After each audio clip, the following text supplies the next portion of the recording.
Johnny Somali's entire situation in Korea is spiraling so hard that at this point, the only thing keeping him in the country is, believe it or not, a deepfake case involving a gif of two people kissing. That's the whole reason he's stuck there. He's still trying to frame it as unfair prosecution, insisting he never made anything himself. According to him, someone else posted the deepfake in his Discord, and he just held up his phone and showed it on stream. But then he walked into court, and somehow made a terrible situation 10 times worse. And when I say worse, I mean catastrophic.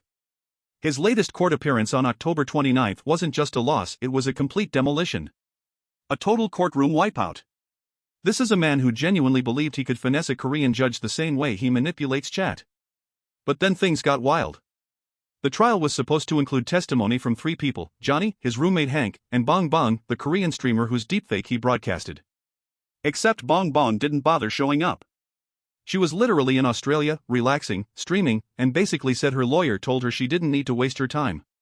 She even said on stream, "I don't care. I don't want to waste my time for Johnny Somali." Imagine being so disliked that your own victim won't show up to your trial because you're not worth the trip. That's not just an L, that's a generational loss. But since the show must go on, the judge proceeded with whatever witnesses she had, and that's when Johnny absolutely torpedoed himself. People who were physically in the courtroom said watching him testify was like watching someone speedrun self-incrimination. He kept repeating "I don't know" and "I don't remember" to questions everyone knew he remembered. When asked about distributing the deepfakes on YouTube, he tried to dodge responsibility by reminding the court that police already confirmed he didn't create them. But here's the thing. In South Korea, distributing a deepfake is just as illegal as creating it. That defense wasn't saving him from anything. Then he tried to blame another streamer, Youngman, claiming he distributed the deepfakes first. Except that's blatantly false. There is literal video footage of Johnny showing them on stream while mocking and humiliating Bong Bong in front of thousands of viewers. And he didn't stop there. Johnny claimed Youngman leaked his address, but then admitted he didn't actually know his own address, so he couldn't confirm whether it was leaked. The judge was just sitting there watching him contradict himself in real time. And then came the baton incident. Johnny said Youngman assaulted him and called it the scariest day of his life, yet he conveniently couldn't remember basic details. Probably because video evidence shows Hank, Johnny's own roommate, was the one who brought the baton to the confrontation.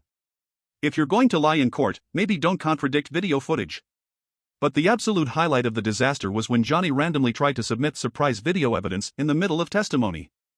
Like he was showing the judge a TikTok. That's not how legal proceedings work. Evidence must be submitted through official channels well in advance. The judge was not amused. She repeatedly pointed out that Johnny's story didn't add up. It turned into a full-blown judicial roasting session. And then, after lying, dodging questions, and embarrassing himself, Johnny stood up and asked for an expedited trial. He said he had family obligations in America and needed to return home quickly.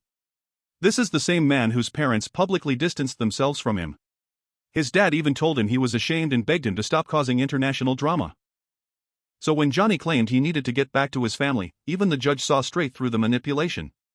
She calmly denied his request and reminded him that foreign defendants often wait over 2 years for their cases. Translation: you're not special. You'll wait like everyone else. Even Johnny's lawyer didn't help. He wasted 30 minutes arguing over a charge Johnny already pleaded guilty to, insisting that an amusement park ride was only shut down for 10 to 15 minutes, not 30. But Korean law doesn't require a time minimum. Any disruption is obstruction. The judge swatted that argument away instantly. Then came the biggest blow.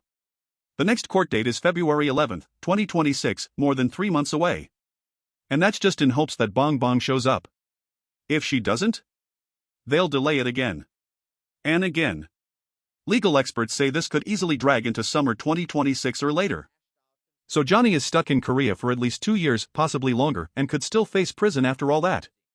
Meanwhile, his tough talk roommate Hank got so nervous in court that he asked to testify privately.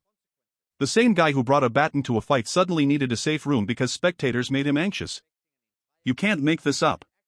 And after the hearing? Johnny didn't show remorse or accountability. He lashed out at people trying to interview him and started insulting their families. Where does this leave him? Trapped. Cornered. Out of excuses. His maximum sentence is still 12 years. His minimum only dropped slightly. And every month he stays in Korea, he digs the hole deeper. This isn't just legal trouble. This is karma, brutal, unfiltered karma. The kind that doesn't tap you on the shoulder. It slams you into the pavement and leaves you there. So yeah, Johnny Somali isn't leaving Korea anytime soon. And the judge made that clearer than ever. But what do you think? Does Johnny deserve to be stuck there for years? Let me know in the comments, and I'll see you in the next vid.